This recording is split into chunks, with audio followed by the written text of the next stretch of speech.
السلام عليكم ورحمة الله وبركاته حبايب قلبي. ايه رأيكم بقى في الجمال والحلاوة دي؟ عايزة اقول لكم الجمال والحلاوة ده ما عوقتش معانا خالص، ما خدتش ربع ساعة على بعضيها في قلب الفرن. في قلب الفرن بس، ولا سوا من فوق ولا اي حاجة خالص، نهائي نهائي. قومي بقى شوفي انت هتعمليها ازاي. تعالي خشي معايا القناة، خشي معايا الفيديو من اوله لاخره، وادعي لي دعوة حلوة من قلبك، وشوفي الفيديو من اوله لاخره عشان كله تكات وحركات في منتهى الجمال، وعلى قد ايدينا، على قد ايدينا الفراخ دي، وبالشكل ده وفي منتهى الجمال. يلا بينا تعالي. اللهم صل وسلم على سيدنا محمد وعلى اهله وصحبه اجمعين. بحبكم في الله، بحبكم جدا جدا جدا. بشكركم جدا على كلامكم الجميل ليا وكومنتاتكم الحلوه. دلوقتي بقى تعالوا بقى نخش وصفاتنا الجميله ديت، وفيديو جميل جدا وعلى قد ايدينا خالص. وكمان اللي الناس بتحب الجناحه دي، جناحه صافي زي ما انتم شايفين كده. تمام كده، تمام كده. هنعملها في الكيس الحراري ده، ومش هتبقى دي بس معانا، ده انا هدخل لكم وصفات كتيره جدا في الكيس الحراري ده في منتهى الجمال وحلوه قوي. ده مش دعايه والله العظيم ثلاثه، بس انا لما جربتها كذا مره قلت لازم اوريكم كذا طريقه بكيس الحراري وفي منتهى الجمال، وبتبقى طريه جدا وبتبقى طعمها جميل جدا ولذيذ جدا جدا. طب يا ام سيف مش تطلع منها شوربه؟ مش لا، هتعملي حسابك قبليها. مثلا بتبقي مثلا عندك فراخ، عندك لحمه، ايا كان، بتبقي شايله شوربه للاكل اللي انتي هتعمليه. تمام كده، تمام كده. طيب تعالوا نشوف معانا ايه في الوصفه الجميله الحلوه اللذيذه دي، وعلى قد ايدينا وزي ما انتي ما هتعمليه بالظبط. تمام كده. طيب تعالي نشوف التوابل الاول، وبعد كده هقولك الخطوات واحده واحده. معايا هنا مكعب مرقه، معايا هنا ذره من الملح، ما تكتريش من الملح عشان عندك الحاجه بتاعتك الفراخ ايا كان اللي انت هتعمليه في كيس الحراري ما تبص منك. تمام كده، وما تبقاش طعمها حادق جدا. تمام كده. بصوا وصفاتنا، الوصفه بتاعتنا دي فيها كذا تكه، ويا ريت تمشي عليها عشان بتبقى في منتهى الجمال. طيب تمام كده. طيب ماشي، تعالوا نخش بقى كده. انا قلت لك هنا مكعب مرقه زي ما انتوا شايفه كده، ذره من الملح. عندي هنا بقى ده نعناع، نعناع بيخلي الاكل طعمه لذيذ جدا وحلو قوي قوي. تمام ماشي. طيب عندي قرفه، القرفه دي مش هقولك اختياري، لا، عايزه اقولك القرفه دي لو حطيتي منها حتى لو ربع معلقه مش صغيره، بتخلي الطعم الاكل طعمه لذيذ جدا وحلو قوي. تمام. الشطه دي اختياري ليكي انتي. ماشي. طيب عندي زعتر، عندي روزماري، عندي كبابه صيني. بس كده، بس كده. تعالي كده بقى. طيب الطماطم دي احنا هنعوزها، بس هقولك ليه، وهتدي طعم جميل جدا في قلب الحاجه بتاعتنا. طيب ماشي كده. عندي هنا، بسم الله هفتحها بس.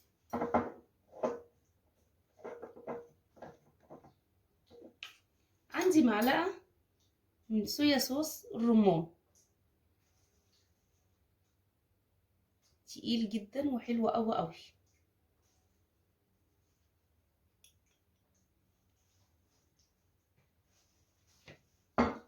هي معلقه واحده كفايه. هوريكم الازازه عشان اللي مش عارفه. مش يا ريتك تجيبي الكبيره دي الافضل ليكي بامانه، الصغيره ما بتقعدش ومش ما بتقعدش حاجه. هي دي صويا صوص الرمان. تمام كده. عندي هنا كده الخل التفاح بتاعي ده، معلقه كبيره كده.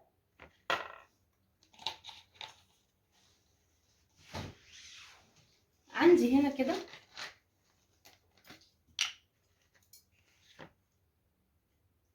واحد، اتنين، تلاتة، أربعة، خمسة.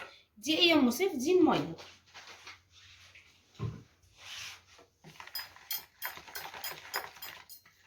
هقلبها كويس جدا.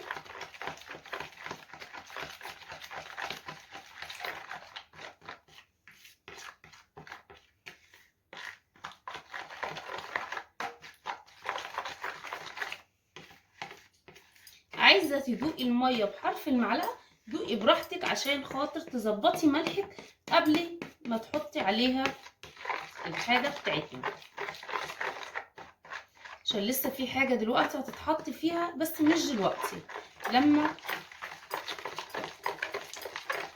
اقلبها بس شويه. هي موجوده معايا اهي، بس ثواني هقول لكم عليها.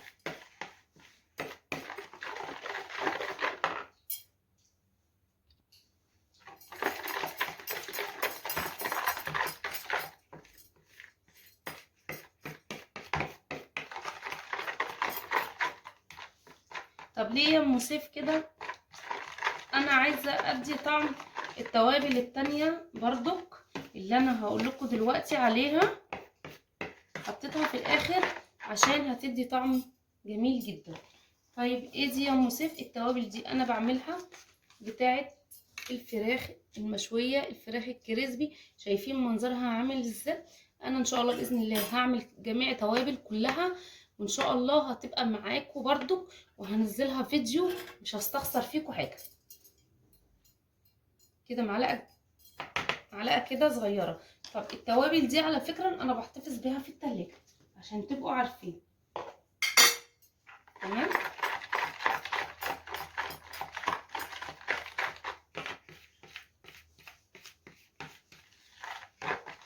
نسمي بالله ونصلي على الرسول عليه افضل الصلاه والسلام.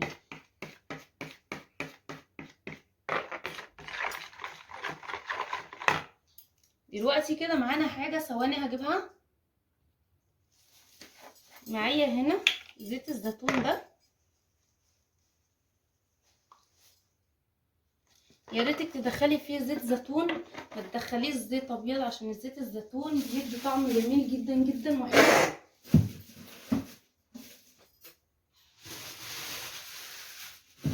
ابص حاجتي بس كده الاول عشان انا ما بحبش كركبه بصراحه ربنا حواليا. تمام كده، يعني انت دلوقتي كده عرفتوا احنا حطينا ايه. حطينا التوابل بتاعت اللي انا عاملاها للكريسبي وللمشوي. تمام. وحطينا معلقتين زيت زيتون. بص منظر بقى عندي التوابل بتاعتي عامله ازاي، الخلطه بتاعتي عامله ازاي، جميله جدا وحلوه قوي. تمام. معايا معلقه تانية اهي، هشوف بس طعم الحدقيه بتاعتي عامله ايه. احط لها سنه ملح. ليه ما قلتلكيش من الاول ان انت تكتري في الملح عشان تبقى ملحك مظبوط وحلو قوي. مش عايزاها حراقه ما تحطيش شطه، هي مش حراقه والله، اللي انا حاطه لهم دول هما مش حراقين. تمام كده، يعني الشويه اللي انا حطاها مش حراقه.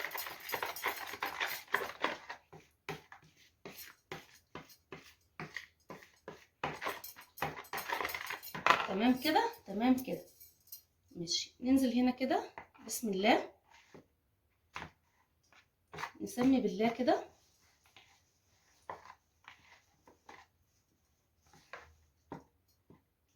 طيب واحده صاحبتي واقفه جنبي بتقولي مش هتوري لهم الاكياس، قلت لها لا هوريهم الاكياس، ما تستعجلوش على رزقكم. هوريكم على فكره ان الكيس دوت اللي هقول لكم فيه قد ايه، هو فيه 5 اكياس. تمام. بس عامه دي عندي بقالها فتره، يعني عايزه اقولك بتقعد ما بتجرالهاش اي حاجه خالص، يعني انت بتجيبيها بتعملي فيها 5 مرات ما بتجرالهاش اي شيء خالص. تمام كده.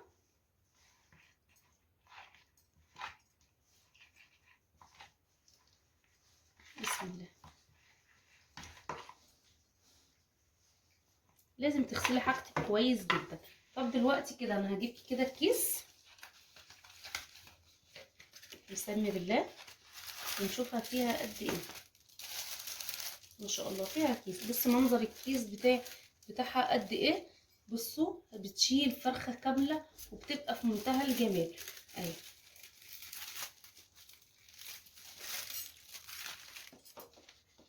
نشوف القفيز بتاعها، ده القفيز بتاعها. شايفينه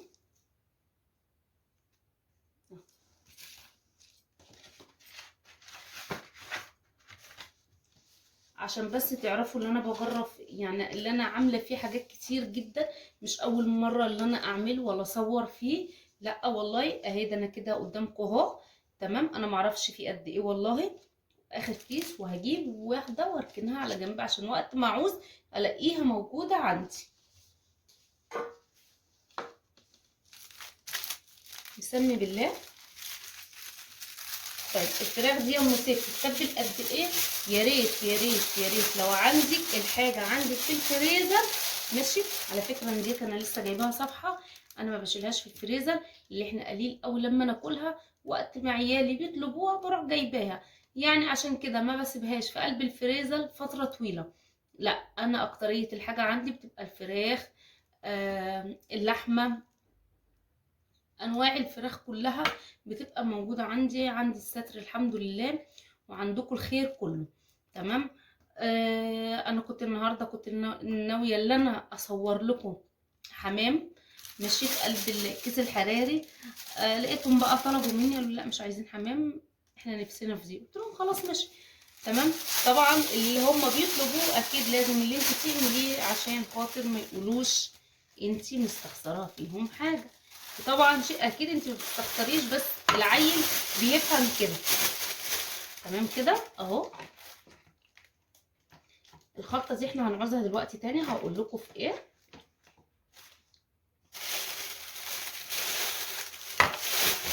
بسم الله كده اهو. انا مستعده ممكن اقول لك الخلطه بالحاجه كلها وتعمليها كده وكده وكده وخلاص، لا انا لازم تدخلي فيها كده وهو الاول الحاجه بتاعتها، بعد كده هقول لك هتعملي فيها ايه. ماشي. طيب انت دلوقتي لو ما عندكيش مثلا زي حالاتي دلوقتي كده ونزلتي جبتي الحاجه دي، ايا كان هي فراخ، حمام، ايا كان، وان شاء الله باذن الله هنزل لكم حلقه الحمام ان شاء الله، وحلقه الفراخ باذن الله، كل الانواع بتاعتنا اللي احنا هنعملها في الكيس الحراري ان شاء الله باذن الله هنزلها لكم.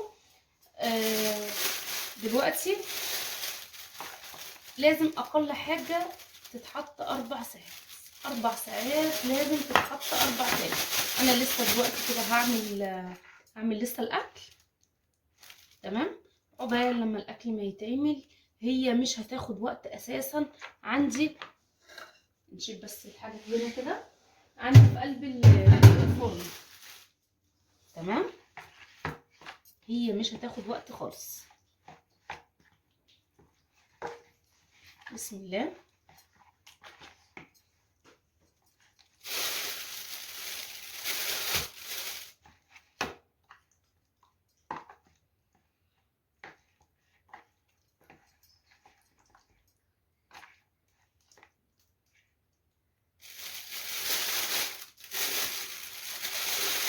انا ما بصفاهاش، بس انا بحاول عشان مفيش حاجه تبهدل الدنيا.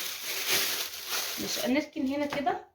عندي هنا طماطميتين، ماشي، فلفل رومي، فلفل حراق، اي فلفل عندك خليه معاكي، مفيش مشاكل، مش هيجرى له اي حاجه.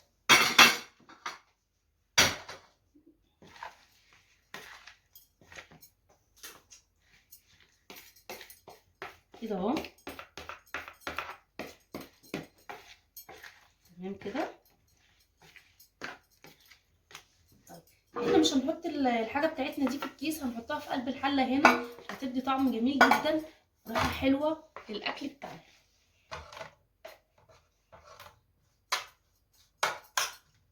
هنوزعها كده في الجناب عشان الكيس الحراري احنا عايزينه هنا معانا.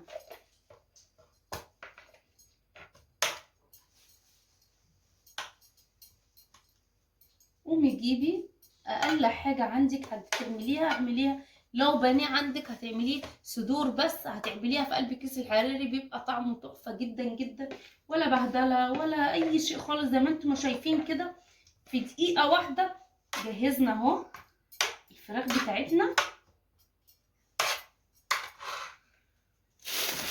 تعالي كده بقى نسمي بالله كده اهو.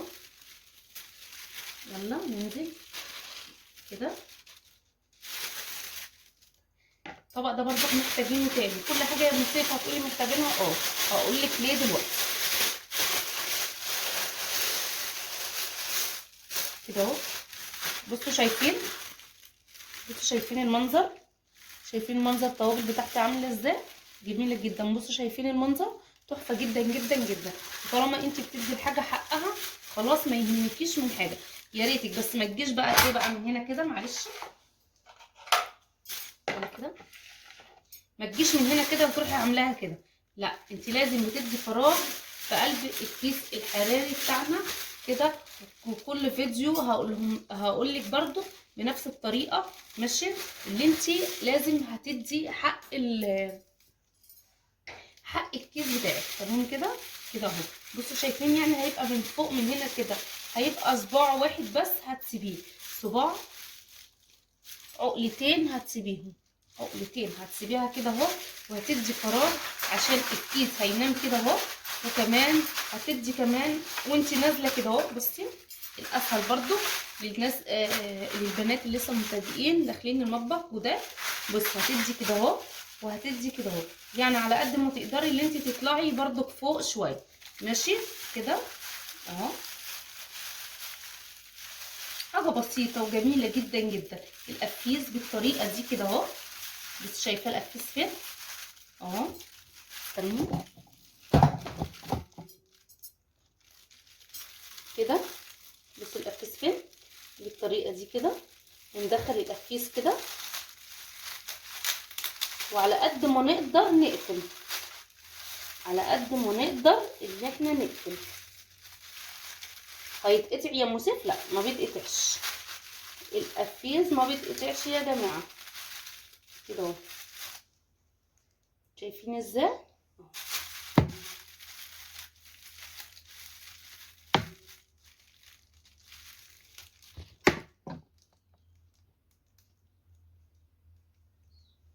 كده اهو. على قد ما تقدري اللي انتي، بسم الله بتزحلق بس من ايدي، على قد ما تقدري اللي انتي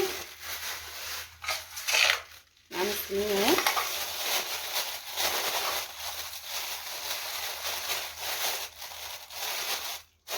تمام. طيب هنيجي هنا كده هنحط شويه ميه هنا كده في الطبق اللي كان فيها، نيجي كوبايه صغيره، كوبايه صغيره. تمام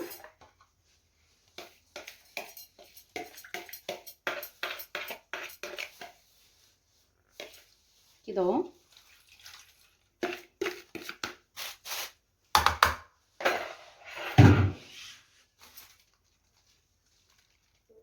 احنا لسه في خطوه تاني هنعملها مع بعض، بس عامه لما تيجي هتتحط في الفرن. دلوقتي كده هنحطها في التلاجة وتعيشي بقى في تتبيلتك مع نفسك 4 ساعات 5 ساعات وقت ما تخلصي الاكل.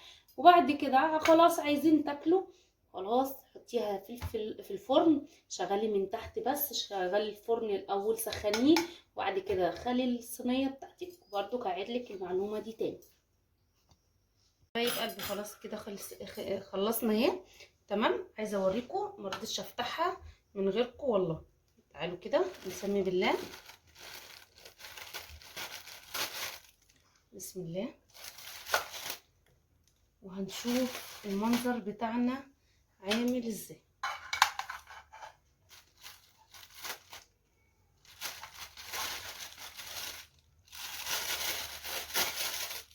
بصوا بصوا المنظر، بصوا الفراخ بتاعتنا عامله ازاي، وكفايه جدا جدا على ريحتها. تمام. انا هنغرفها دلوقتي كده مع بعض كده اهو. معايا سرفيس كده بالشكل ده. ثواني كده اهو. معايا هنا خضره، اكيد طبعا بقى زيني بقى سفرتك. وغير كده كمان طالما سفرتك متزينه يبقى في نفس كده الواحد يقعد ياكل. تمام. بصوا على فكره مش مستحمله. وبصوا ما خدتش اي وقت معايا، ان شاء الله على الجمال. الله اكبر. بصوا كده اهو. تمام. واحده واحده طلعي كده اهو.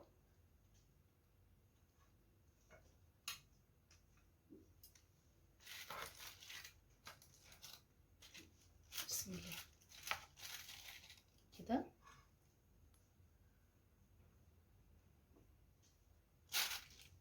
على فكره ان الشوربه دي او الصوص بتاعها ده ما يترميش، استعمليه في اي حاجه. خلاص كده اهو. تعالوا كده اهو. الصوص ده ما يترميش. خلاص كده. طيب في نقطة هنا عايزة أبلغكم بس بيها أو تعرفوها. دلوقتي الصينية بتاعتنا ديت كل شوية بتشرب المية اللي فيها. الصينية ملكيش دعوة بالكيس، من جنب الكيس من هنا أو من هنا أو من هنا تروحي حاطة مية. حطي مية. بصي ما بتشربها اهي. بصوا شايفين الطماطم بتاعتي جميلة جدا كده اهو. كده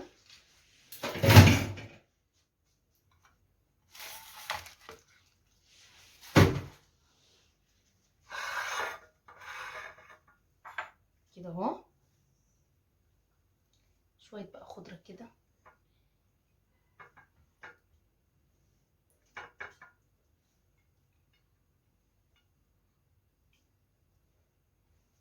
عايزه اقول لكم ريحتها تحفه. والله والله ريحتها جميله جدا جدا كده اهو.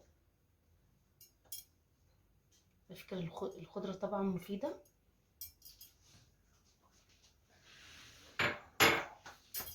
قومي بقى على طول بقى، يلا جربي وشوفي وقولي لي ايه رايك. تمام كده. المنظر بتاعنا الجميل ده حلو جدا جدا وريحته جميله جدا. عايزه اقول لك اقسم لك بالله الكيس الحراري ده ما بياخدش اي وقت خالص واي مجهود، زي ما انت ما شفتي جدا جدا معايا كده بالشكل ده. يلا قومي احطي لايك والسبسكرايب وفعلي الجرس.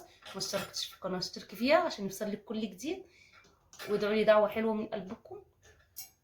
السلام عليكم ورحمه الله وبركاته.